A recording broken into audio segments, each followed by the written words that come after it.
President Obama at that news conference this week, he really went after the Republicans on, it was almost class warfare, as they like to say. Does that help or hurt this effort to resolve this crisis right now when you get into that bitter kind of rhetoric? I don't know. I didn't hear the press conference and I can't comment. But I think you got to be careful, all the rest of you who report on this, in talking about class warfare. Let's just look at the facts here.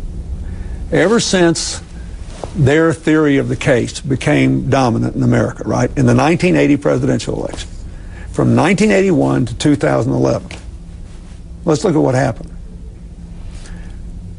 From World War II to 1981, the bottom 90% of Americans earned about 65% of national income. The top 10% earned 35%. The top 1% earned 9%. It was enough extra to encourage people to be smart, to work hard, to be creative, to take risks. From 1981 to 2011, the bottom 90% share of national income dropped from 65 to 52. The top 10% went from 35 to 48. The top 1% went from 1 to nearly 22. In just the 8 years before President Obama took office, 90% of the income gains went to the top 10%, and over 40% of the income gains went to the top 1%. And if you point that out, you're accused of waging class warfare. Because the president's accused of being anti-business. Yeah, but you're not anti-business. Look, when I raised taxes, they said all that about me. We had more jobs than ever before. And I cut a lot of business taxes, but I cut taxes for investment and for investment in particular technology and investment in particular areas. And I would be all for that. Again, I'm for a payroll tax cut on business employers as well as employees. I have no problem with that. Anytime you're creating jobs, but what our goal should be to go back to being a country with the biggest middle class in the world and broadly shared. One of the reasons that most of our economic gains in the 7 years and 8 months from the time I left office till that financial crash, most of our economic gains were in finance, housing, and consumer spending. And the consumer spending was financed by maxed out credit cards because we weren't creating enough new jobs and people weren't getting pay raises, and health care costs went up at 3 times the rate of inflation. So it's not class warfare to point that out, to point out that this economy needs to reinvigorate a path for poor people to work their way in the middle class and for the middle class to improve their incomes.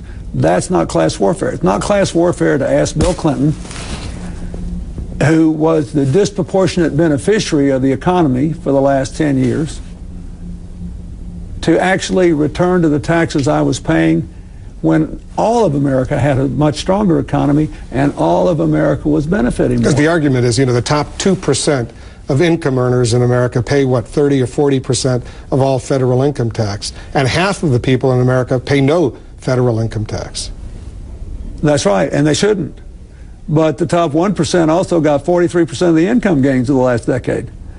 So you're saying they can afford to pay some more tax? I'm saying when your country's in trouble and you're saying, look, folks, we're all going to have to sacrifice. There'll have to be changes in Medicare. There'll have to be changes in Social Security. There'll have to be changes in this, that, or the other thing. The public workers need to give up some of their pension benefits. And I think a lot of these state reforms have been necessary. But the one group we cannot ask to sacrifice are the people that have already benefited the most, who, while they were benefiting, did not create many jobs for this economy. I don't think that's class warfare. I think, and maybe the words should be different, but that's what I asked America to do in 1993.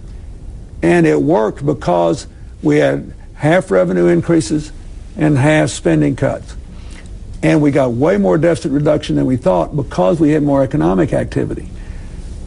We just need a plan where we share the investment in the future, we share the opportunities, and we share the responsibilities. I remember those days because I was covering the White House for CNN at that time, and you were bitterly criticized when you raised taxes, but you got yourself reelected in 1996, as you well remember, and all of our viewers